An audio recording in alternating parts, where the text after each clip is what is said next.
Good evening to all of you intended parents in Europe, and good afternoon to some of intended parents I see joining from the United States.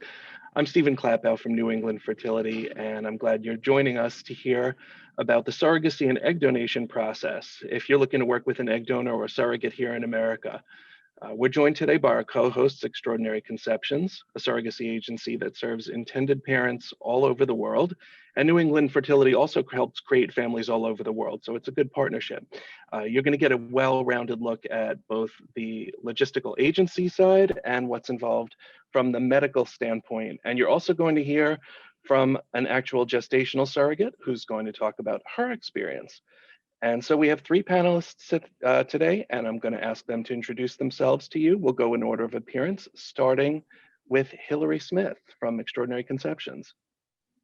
So hi, everyone. Yes, I'm Hillary Smith, and I'm the International Client Relations Consultant for Extraordinary Conceptions.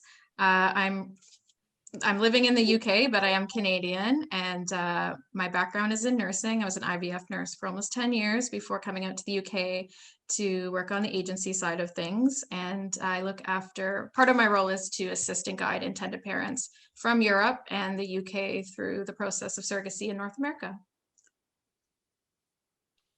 My name is Gad, Dr. Levy. I'm a fertility doctor. Our clinic is located in Connecticut. It's about 1 hour north of New York City. I've been in the fertility field for many, many years. Actually, I always say more than 20, but it's actually almost 30.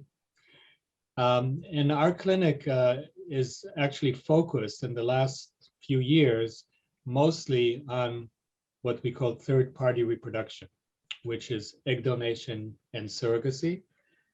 So this is sort of our niche, and that allows us to work with clients from around the country and around the world. Of course, working with agencies as well. I would say that more than 50% of our clients are same-sex couples. So we decided to focus on this because it does have, I mean, of course, all the regulatory issues. Of course, the process is highly emotional and very expensive. So working with the agencies, we're trying to make sure that everyone gets exactly what they need to feel comfortable.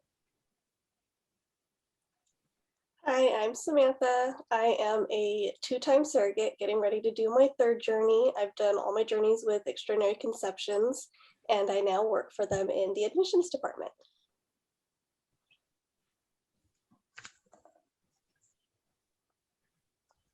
Thank you, Samantha. We are going to hand things off to Hillary, who's going to handle the presentation from Extraordinary Conceptions.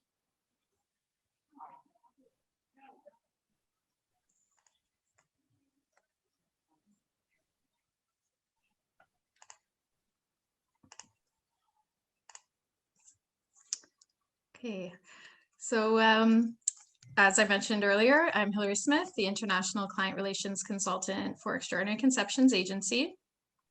And today I'll just be talking a little bit about surrogacy in the US and the basics and the process.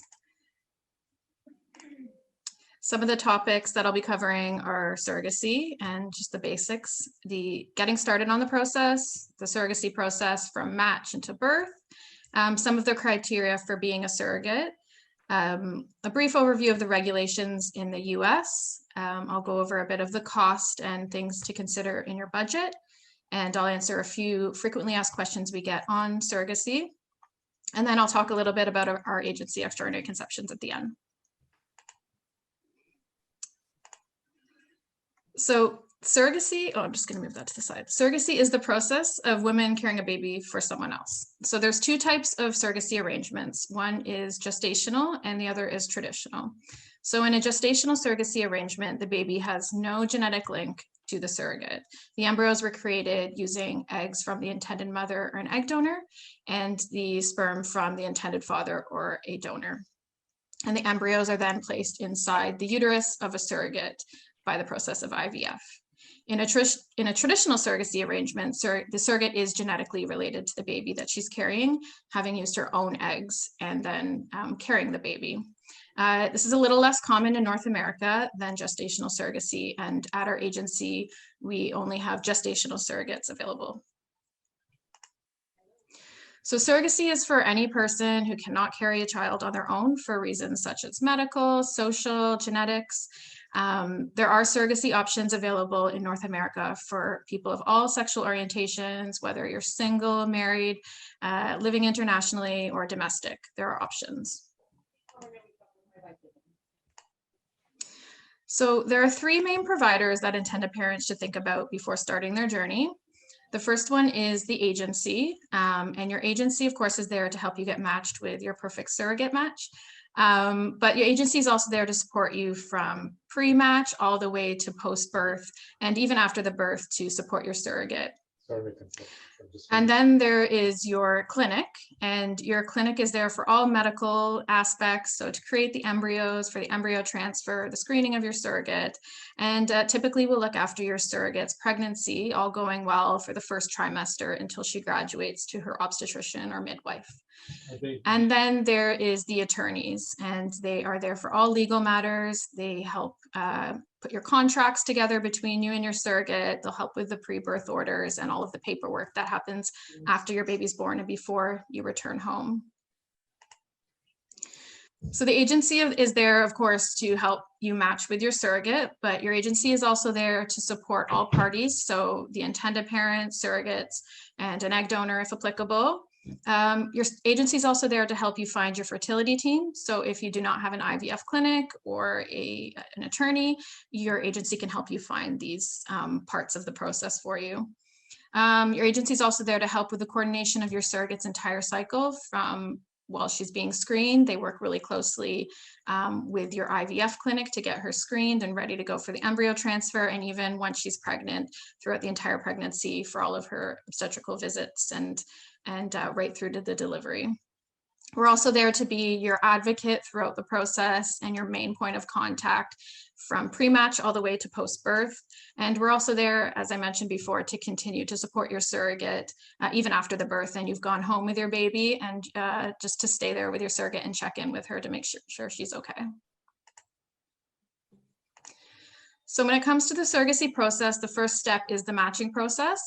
Every agency does things slightly different, but with our agency at Extraordinary Conceptions, the first step is to register as a future parent. And this gives our agency the basics about you, your contact information, what you're looking for, what your needs are, your specifics, that sort of thing, before we set up the consultation. So we just know a little bit more about you. On our first consultation, your coordinator will go over all of our agency documents, the step-by-step process, answer any questions you have, and let you know how the matching works and to help you find your surrogate. We'll also have you fill out an intended parent profile, and this will be information that you'd like to share with a potential surrogate candidate so that they can get to know you as well. And then at that point, your coordinator at the clinic will help you to review surrogate profiles by sharing profiles with you, or you can also review our database of available surrogates and look at profiles on your own. Once you've found a surrogate that you're interested in, and we've shared your profile with her and everybody wants to meet, then we will set up a guided Skype call so that everyone can officially meet and get to know each other. And all going well, we will confirm the match, and then the medical process would be initiated at that point.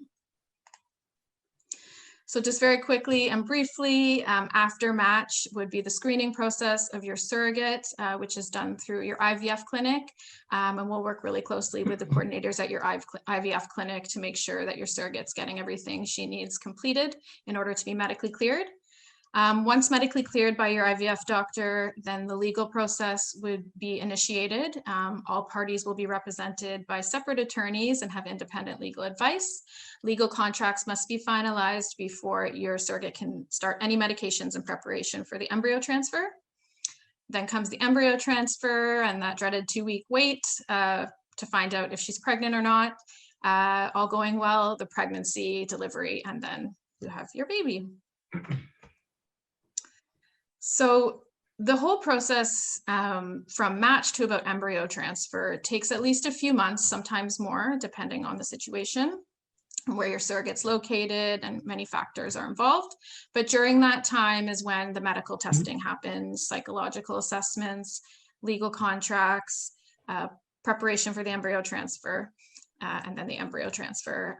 From start to finish, you're looking at least a year to about a year and a half, all going well.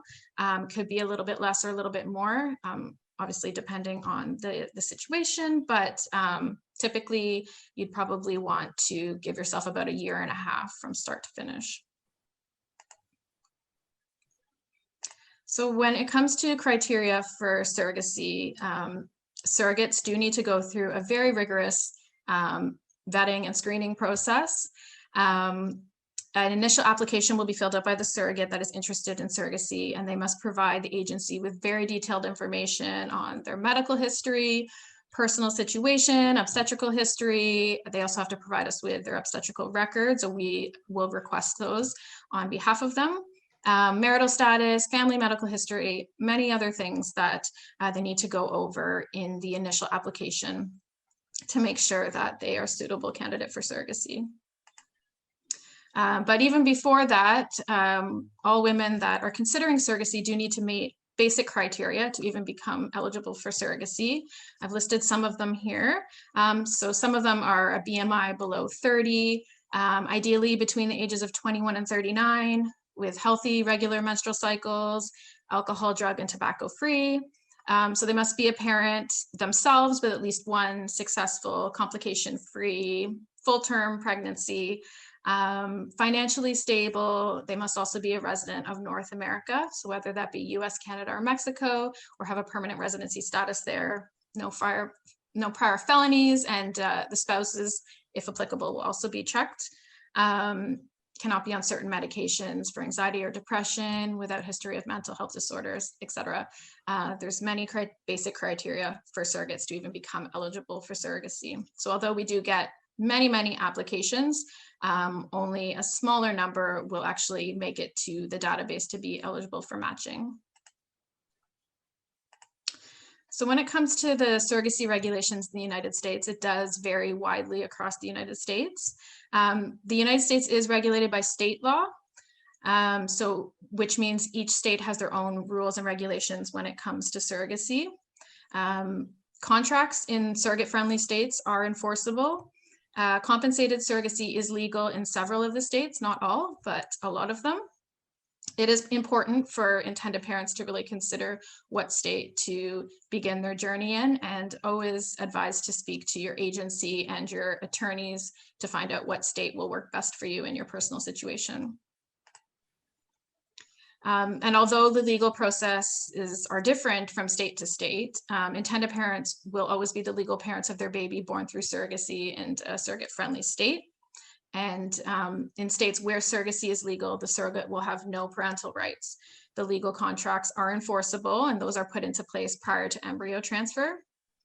Also, the pre-birth order will determine legal parentage. Well, it's put into place in the third trimester of pregnancy, and it determines legal parentage before your child is born. So you will be the legal parents of your child on the birth certificate.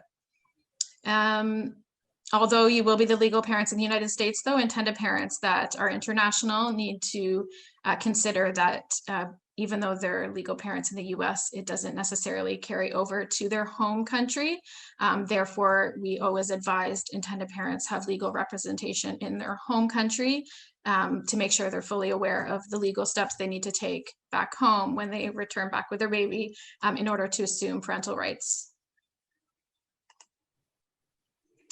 So when it comes to the cost of surrogacy, the budgets do vary quite widely, but the main things intended parents should budget for are first the agency fees. So that will include things such as your egg donor costs, if applicable, and your surrogate, including her compensation, reimbursements, etc. The clinic costs, so that'll be the screening, the IVF, embryo transfer, medications, genetic testing, if you decide to do that. Outside monitoring costs, if depending on where your surrogate's located, she may do some of her screening or her monitoring locally if she's not local to the IVF clinic, and those will be something that intended parents should budget for if working with a surrogate not local to the IVF clinic. Travel costs for both your surrogate and yourselves. So of course, when you need to travel for your baby's birth, but also even before that, to provide your sample at the clinic, hotel costs, travel costs as a whole. Sometimes intended parents won't sort of think of that aspect, but it is something they should definitely budget for. The legal fees for the contracts, the pre-birth orders or post-birth orders, and all of the paperwork that needs to be completed before you're back, you can go back home with your baby. And then insurance costs. So that'll be the maternal insurance cost and newborn insurance costs. When it comes to the surrogate compensation, compensation does vary greatly across the United States. Typically, compensation can start anywhere from $35,000 to up to $60,000 US dollars or more. The surrogate's employment status and her location are often a big factor in determining compensation. Typically, surrogates that have been a surrogate previously will often have higher compensations than first-time surrogates. Compensated surrogacy is not, however, legal in all states, but many of them.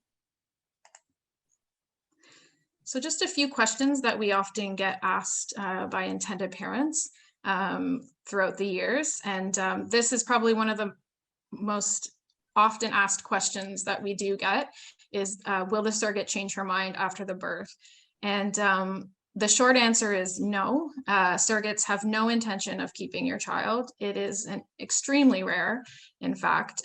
Most surrogates will describe the process of surrogacy as babysitting, a long-term babysitting gig. Surrogates are fully aware of the expectations going into this. In a gestational surrogacy arrangement, babies are not genetically related to the surrogate either. Most surrogates have already completed their families. They don't want another child. They just want to help another family have a child. Psychological screening, home and criminal background checks are a mandatory component of the process. Legal contracts are also enforceable, and those are put into place, as I mentioned before, the embryo transfer. And then the birth orders confirm that the surrogate does not have any legal rights to the child in the rare case that this were to happen. Another question we often get asked is how much contact do we have to have with our surrogate, or should we have with our surrogate? And what I normally tell intended parents is that there isn't a specific amount of communication that you must have with your surrogate. That will really be dependent on the relationship you have with your surrogate, and everybody's relationship is different. As long as everyone's on the same page through the process and the communication should go smoothly. And communication expectations are discussed typically early on in the process, if not on the very first call when you meet your surrogate. That's always a great topic to talk about, because some surrogates intended parents want to talk every day or every week, and some are fine to just get updates on the pregnancy at important milestones. So it really just depends on the people in the relationship. But whatever amount of communication is decided, your agency is always there to support you and your surrogate, and whatever is comfortable for all parties. So just a little bit about our agency, Extraordinary Conceptions.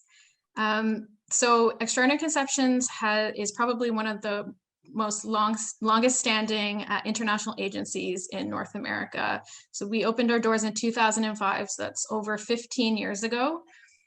We offer surrogacy and egg donor options in the USA and Canada, but we also have hybrid surrogacy options and our newest program in Mexico. We have staff located all over the world. So our main office is in California, but we have staff in Canada, in the UK, such as myself, France, Italy, Costa Rica, and Mexico. And our staff speak up to 12 plus languages, so that when we get international intended parents, we can communicate with them in their own language.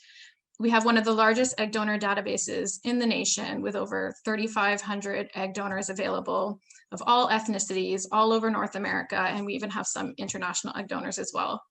We also have surrogates located in all of the states where surrogacy is legally practiced, as well as our Canadian and Mexico surrogacy programs as well. We have programs to assist intended parents financially. We have on-site insurance specialists, a travel department. We've really thought of everything so that we could support intended parents, surrogates, and donors from start to finish. And of course, we also have close ties with top-tier reproductive attorneys to help support intended parents and surrogates to make sure everything is done legally and safely throughout the process. So if you're asking how to get started, then I would suggest contacting an experienced surrogacy agency first, like ourselves at Extraordinary Conceptions, and we can help you find the rest of your fertility team. And then at that point, you're well on your way. Thank you. That's it. Thank you very much, Hillary. So our next speaker is going to be Dr. Gad Levy here from New England Fertility, and I will be sharing the presentation any second now.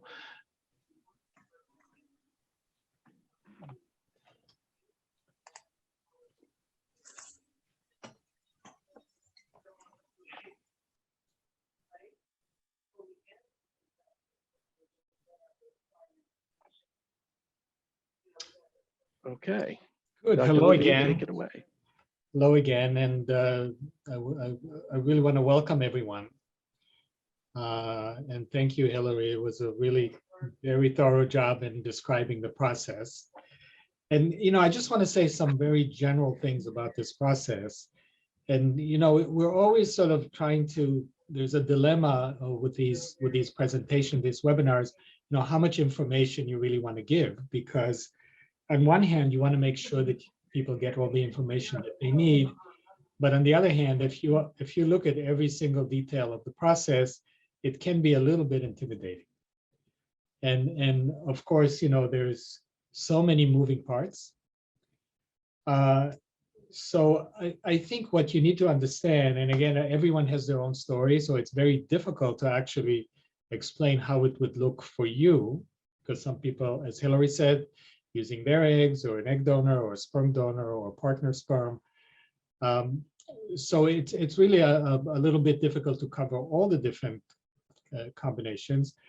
And I think probably, for those of you who are interested in learning more, it'll probably be a good idea just to set up a one-on-one meeting and explain your story, and basically for us to try and help you how to figure out how to move forward.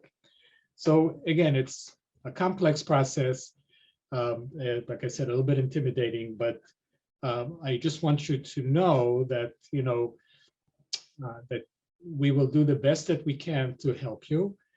Our clinic is, as I said, is located in Connecticut. We have a lot of experience of many years. And I think probably the most important thing to know is, number one, that we, of course, have the state-of-the-art technology with very high success in our IVF process. And the other thing that, for me, it's always been very important is that we put a lot of stress, a lot of focus, a lot on the patient experience, making sure that they feel like they're well taken care of, because, of course, this whole process, every single aspect of it is based on trust, right? So you have to trust the agency, you have to trust the surrogate, you have to trust the clinic. And it makes it so much more difficult if you're in another continent. So, from the very beginning, I've sort of made a point that our clinic is not small, but it's sort of on the smaller side, and allows us to basically comfortably handle the people that we have and give them the attention that they need. Another general information. So basically, I already told you all of these things. But one other thing I'd like to mention about doing this process, the surrogacy process in the US, that there's many advantages. And I can tell you that from actually personal experience, because I've been in the field, as you can see, for many years, and I've been in the surrogacy field for many years. And I've actually worked with surrogates in different countries. Starting in India and Thailand and Nepal, and even Eastern Europe. And I can say, with confidence, based on that information that I have, that the US really is the place to do surrogacy, because it's legal, it's safe, it's simple. And of course, we're talking about technology, which I think for most part, the IVF technology is probably better than most other places where surrogacy is being practiced. So, you know, the US really has become a destination. Of course, you know, we can't really have this presentation without mentioning COVID and how that sort of affected all of us in all different ways, especially for this process, especially for people who are not in this country, that are outside of the country.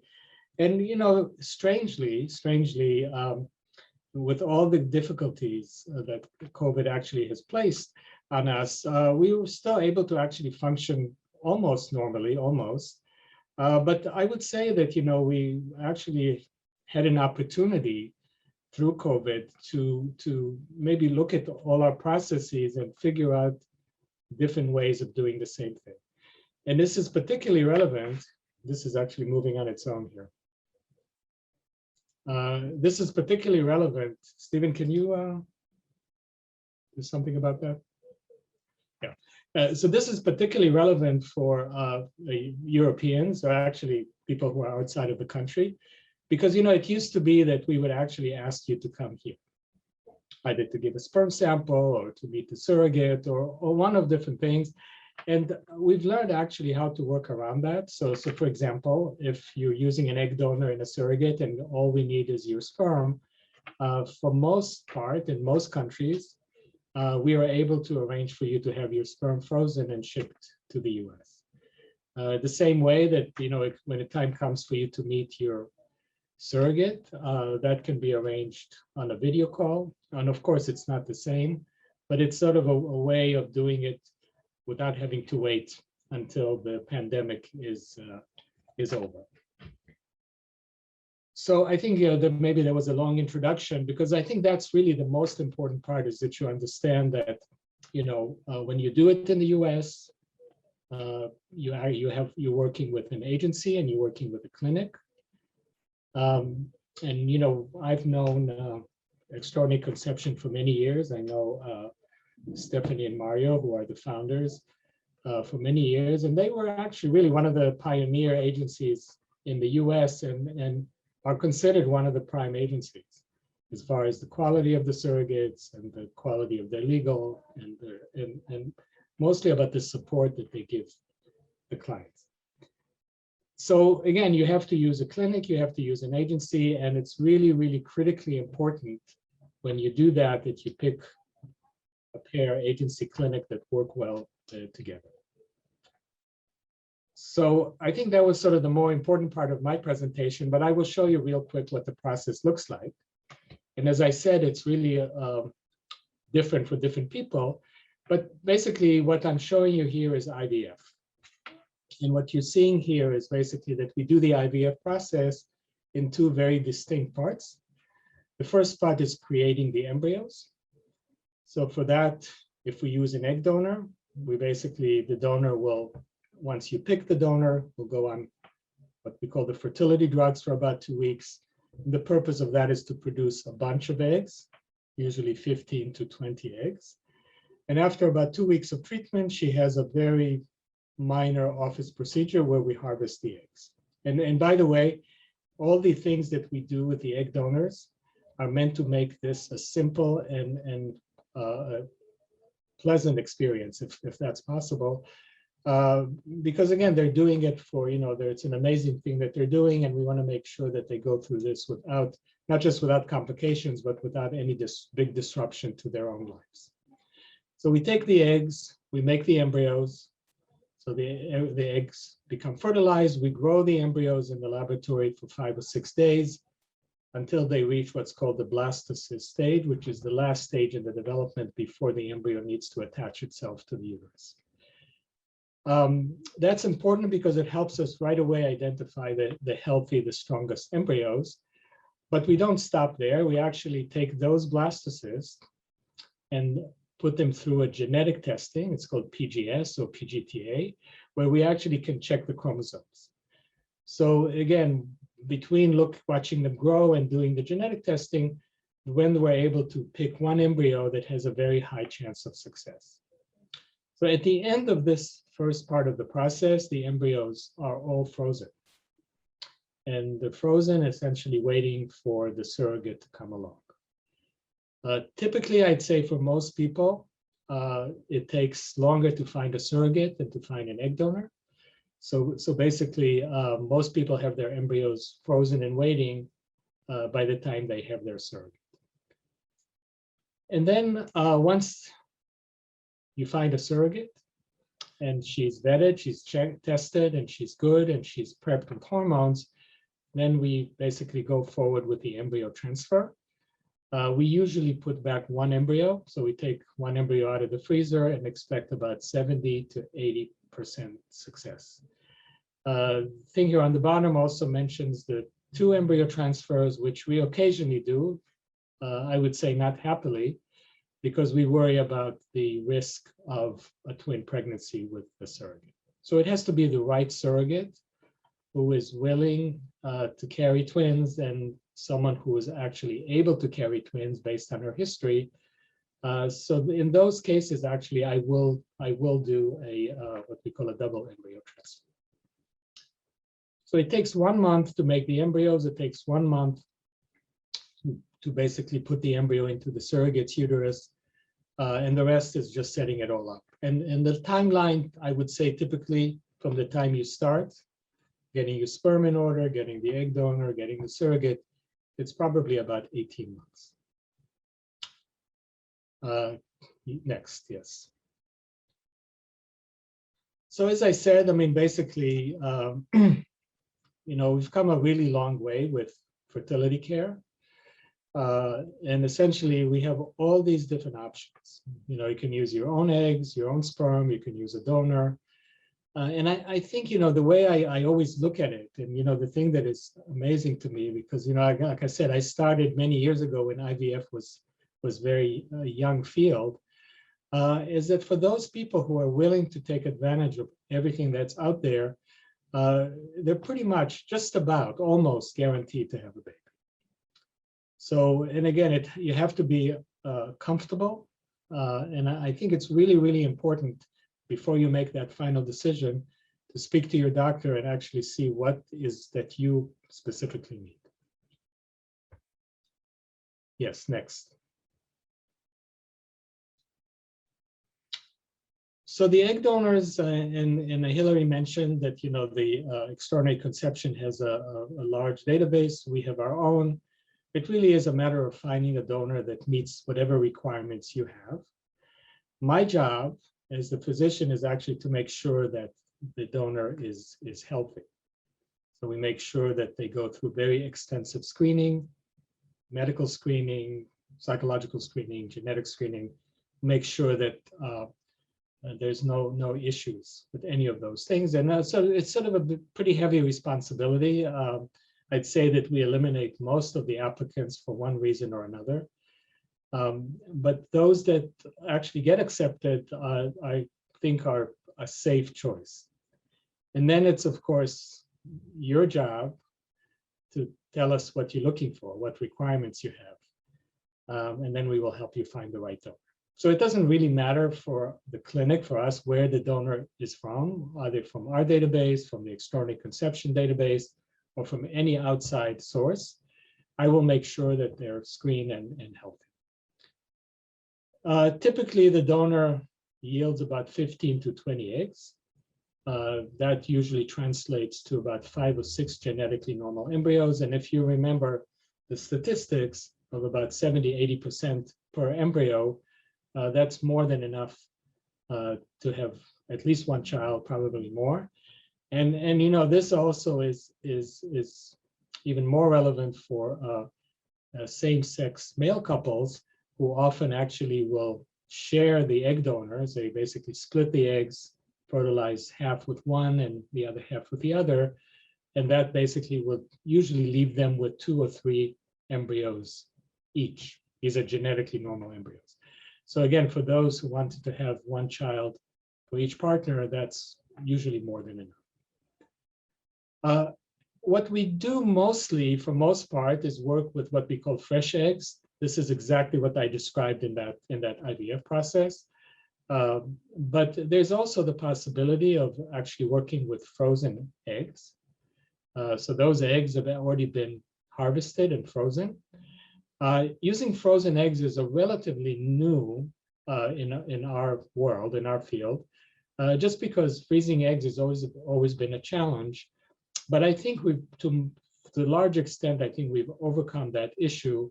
And I can say with confidence that there really is no difference, no material difference between the success that you get with fresh eggs or with frozen eggs. So again, there's pros and cons, and I'll be more than happy to explain those to you in more detail. We already talked about that, and maybe we can just move on. The donor basically goes through all these tests, and we make sure that you get the right donor. Now, for the sperm, and this is again what I mentioned before about COVID and how we changed the way we work. We used to actually ask the men to come here to the clinic, no matter where they were, and give us a sample, and we would basically take the sample, test it, freeze it, and then keep it until we need to use it. We've learned that you don't have to do it that way. You know, as long as you can find a trustworthy, reliable place elsewhere. We have a few places in Europe that we work with. Then you can actually get the same thing without having to travel. Not only nowadays, of course, travel is difficult, but also it can save on the cost. So we will arrange for everything that we normally would do here. We arrange for it to be done locally. And basically, if you're using your sperm, you're using an egg donor and a surrogate, you really don't need to come to the US until the baby's born. So it sounds a little odd, but it's true. And you know, nowadays with all the video conferencing, and it's so easy to communicate, I mean, the world definitely has gotten smaller, and it works really, really well. Keeping the parents informed, keeping them basically up to date on everything that happens at every single step of the process.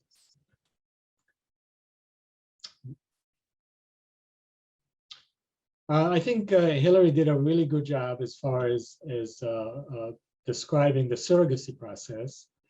As far as the clinic is concerned, of course, you know, we are basically, we were the ones that do the medical assessment of the surrogate, and in many cases also the psychological assessment.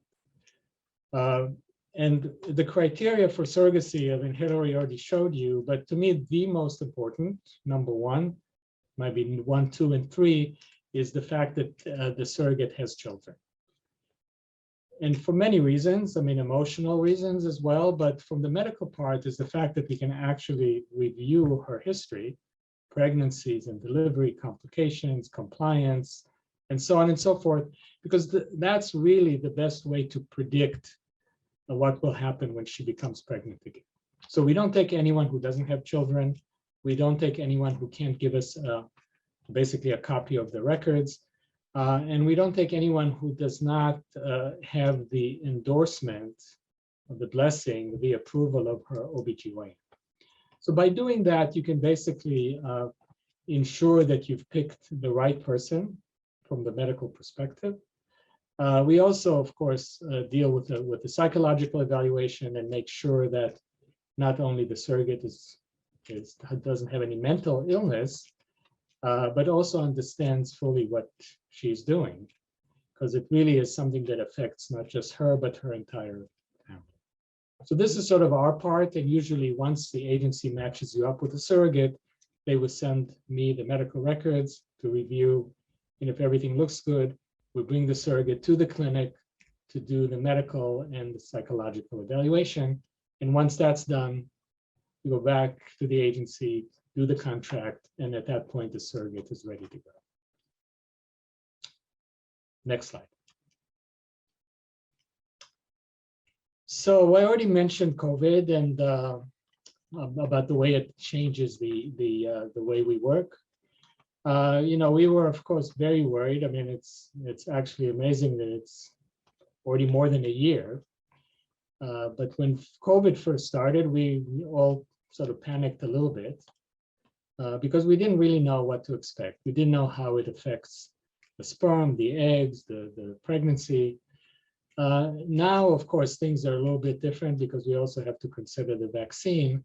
But we were actually working, functioning for many months with COVID and without the vaccine. And the reason that we felt comfortable is because we basically found that for most part, the virus actually doesn't target the sperm and doesn't target the eggs. Strange, but true. It mostly actually doesn't have any of those receptors that bind to those organs.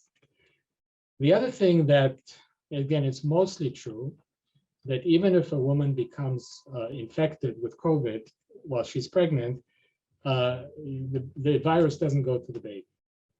So that was very, very important. It's different from diseases like Zika, where the virus does cross and can cause a lot of damage to the baby. So, of course, we have long conversations with the parents and the surrogate, making sure that they protect themselves.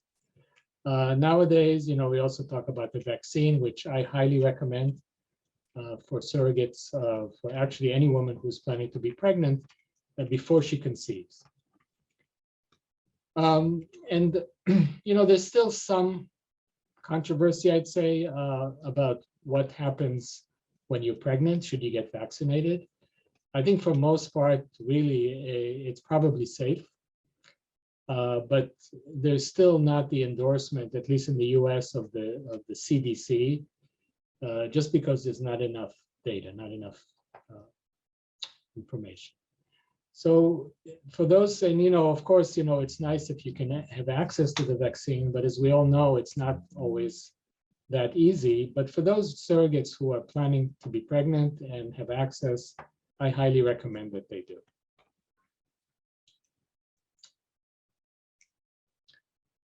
In a quick summary, just to basically to highlight what I just said, as far as the process and the timeline. So we usually start with the sperm. That's, of course, you need to make sure the sperm is okay before you move forward. And it's usually the first thing that, the easier thing to do. So we do a sperm analysis. If it looks good, we freeze it. We do whatever required testing is needed. We do some genetic testing because we want to make sure that there's a genetic match to the egg donor. So that usually happens first. Then, we start right away helping you look for an egg donor, which usually takes usually not more than 1 or 2 months. As soon as we have the sperm and the donor, we make the embryos. So the embryos are created and tested and waiting. The surrogate usually takes longer. I mean, it depends on your requirements. It depends on the agency. Usually, I'd say on average, 4 to 6 months. So that means basically when the surrogate is already identified and tested and ready, you already have your embryos. And as soon as the legal arrangements are made, we can schedule the embryo transfer.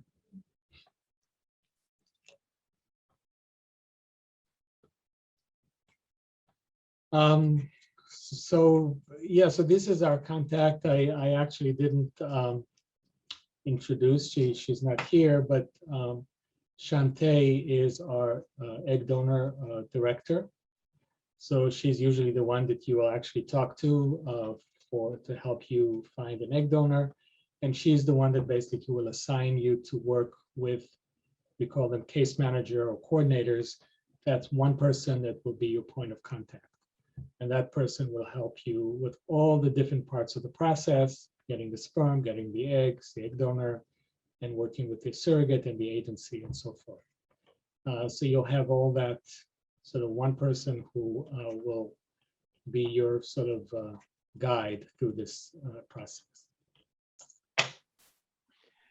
Thank you, Dr. Levy. We will now hear from Samantha, who is our surrogate, and she can talk about the experience of being a surrogate and her relationships with intended parents. Hi, everybody. I did want to talk first about what made me decide to become a surrogate mother. For me, it was something I always thought about after growing up and watching my aunt who struggled with infertility.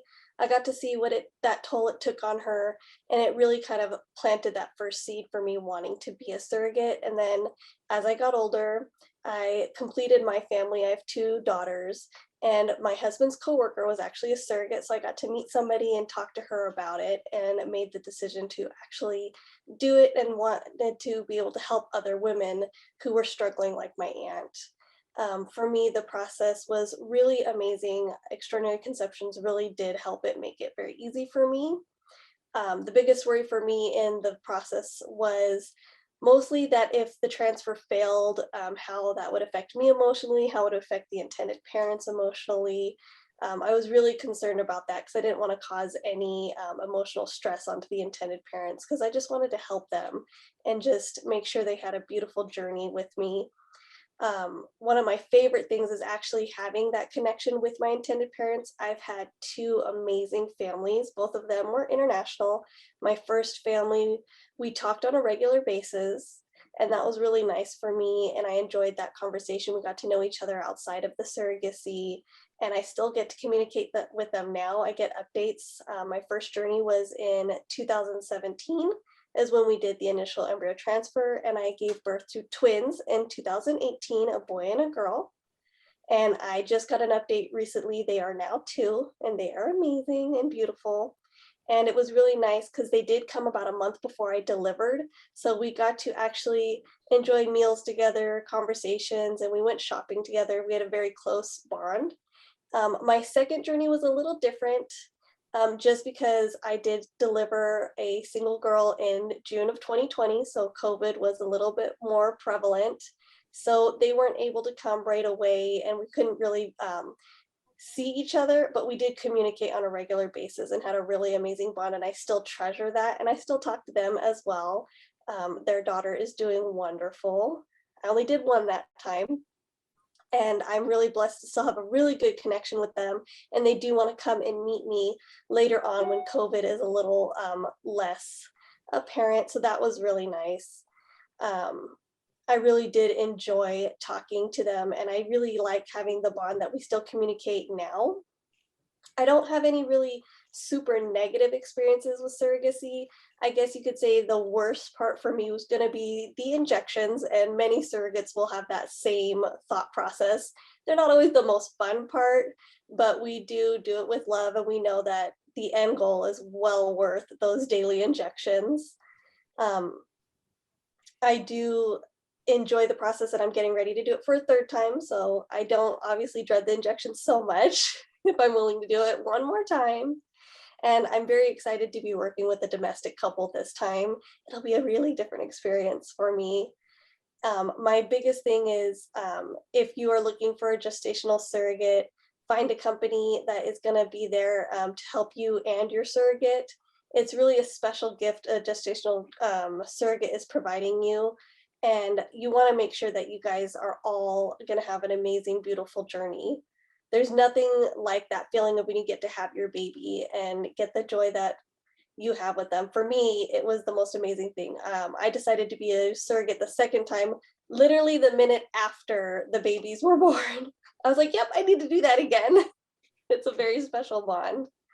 So I do just think it's an amazing process, and it's a beautiful thing for everybody involved.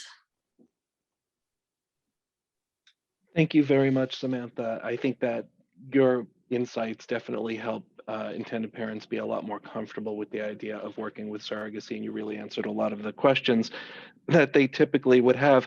We got some questions that were sent in to us in advance of the webinar that I can pose to our panelists. And I guess this one, Dr. Levy, this one is for you. An intended parent wants to know if we work with HIV positive intended parents. Then I'm here, yes. So the answer is absolutely yes. The thing about working with HIV positive is that we want to be able mostly to counsel and reassure the surrogate that she does not have any risk of contracting HIV from the embryo. So for that reason, we basically do two things. In order to be actually to qualify, you need to have basically an undetectable viral load and to be under treatment, which is actually most people that currently are diagnosed are able to get that. And then the other thing that we do is we work with a laboratory in the US in Massachusetts. The doctor actually was a pioneer in HIV research in sperm in men, is Dr. Kiesling, who actually runs this lab. And it's called SPAR.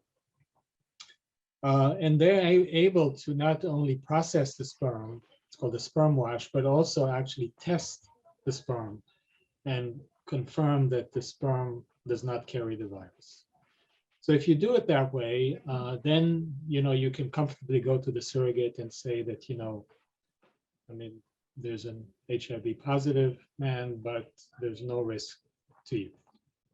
And not all surrogates are okay with it, but we find it easier and easier to actually work to find surrogates that are willing.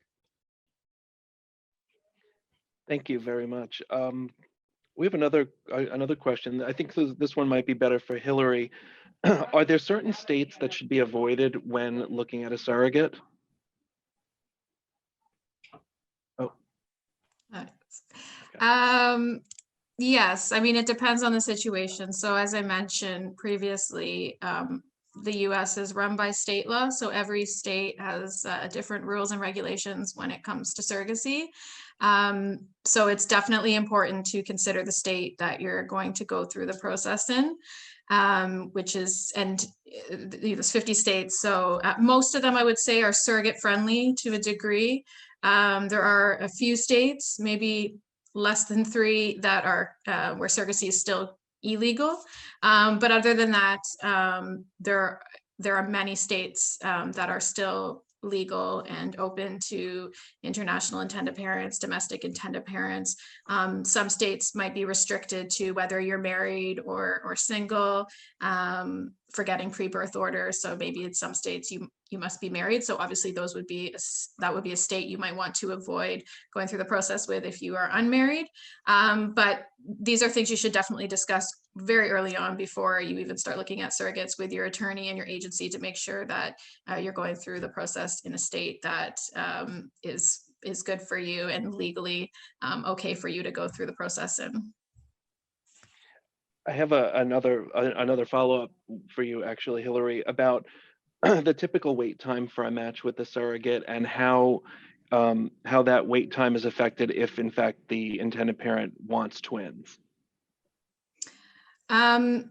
Every agency will have a different wait time. With our agency specifically, we do not have a wait time, depending on specific criteria, but depending on what intended parents are looking for. We do not have a wait time, generally speaking, for a surrogate in any of our US programs. So we do have surrogates available on the database that intended parents can have a look at and view. Obviously, if there's specific criteria, like intended parents only want to look in specific states, or they're looking for, I don't know, maybe a woman that's not married because it'll make it easier for them to assume legal rights in their home country when they get home if the surrogate is single, just as an example. But no, there is no wait time at our agency for a surrogate match. And sorry, Stephen, what was the follow-up question there? If somebody's interested in having twins, how that might affect the match time. It shouldn't affect it too much. I mean, I know a lot of clinics are sort of moving away from double embryo transfers. Like Dr. Levy said, it does happen in certain situations. And obviously, if everybody understands the risks involved and that sort of thing. But there are still many surrogates that are open to double embryo transfers. We do have that specified on their profiles. We do talk about that with them in their medical interview, how many embryos max they're willing to have transferred, or if they're willing to carry twins, and all the sorts of those things. But typically, there's still not a match wait time if somebody is interested in having twins. Obviously, they would also need to be cleared, medically speaking, as Dr. Levy said, to carry a twin pregnancy, because obviously it comes with higher risks as well. Right. Actually, on that topic, there was another question. How long, and this one is more for Dr. Levy, how long after a surrogate gives birth should there be a wait before she can be a surrogate again? Well, I mean, the simple answer is that if it's a vaginal birth, um, I think most people agreed it will be somewhere between 6 and 9 months. And for a cesarean section, it's between 9 months and 1 year. And this is also where, as I mentioned earlier, that we rely on her OBGYN, the person who knows her and treats her and will actually take her back when she's pregnant, to sort of give us their input, and we take that very seriously. Okay, thank you. And one last question, and I guess it's really for maybe both Dr. Levy and Hillary. Is it best for the clinic and the surrogate to actually be in the same place, or is it really common to have everybody in different parts of the country?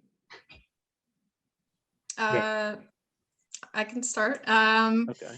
I would say more times than not, the surrogate isn't local to the IVF clinic, and that is completely okay. And we work with, for example, if we work with New England and we could still have a surrogate matched in California, we can assist her in getting some of her screening or monitoring done locally if the doctor is okay with that. Otherwise, we help with the travel aspects. But I would say that that's never an issue. And so you don't need to restrict yourself to one state just because the clinic's there. I mean, ultimately, the surrogate is going to graduate from the clinic to her obstetrician or midwife, whoever's going to care for the pregnancy after she's pregnant, after the first trimester typically. So she'll be back in her home state for the majority of the process anyway. So really, it shouldn't play a part in their decision. Mostly the laws is the biggest thing in deciding which state to pursue surrogacy, but the clinic in relation to the surrogate shouldn't be a big issue. But that's Right. And how long is a surrogate under the clinic's care after she's pregnant? So, so first of all, just to answer the first question is, it's sort of an amazing thing, but, none of the actually parties here have to be in the same, geographic location. There's really no advantage. So, the agency can be in California, the clinic can be on the East Coast, the surrogate can be in Texas. It doesn't really make any difference. This is actually the way like as Hillary said, this is the way we usually work. And it works really well. So the surrogate actually, as far as on the medical side, from the first time that I meet the surrogate, she becomes my patient, my responsibility. So I will basically meet with her just to do her original screening, and then we do everything else locally. We find a place for her to do the follow-up. We tell her where to go, when to go. We get the results and we give her instructions. So we try, as I mentioned earlier about the egg donor, we try to do the very same thing with the surrogate, just to keep it simple and easy for her. So she will do most of her preparation locally, and she'll only spend usually 3 nights when she comes to us to do the embryo transfer. And then she goes back home, has the pregnancy test, the pregnancy follow-up. And to answer your second question, I will follow her basically until the end of the first trimester. So she remains my responsibility until we know that the pregnancy is going well. And at that point, we discharge, graduate her to her OBGYN. Thank you. Thank you.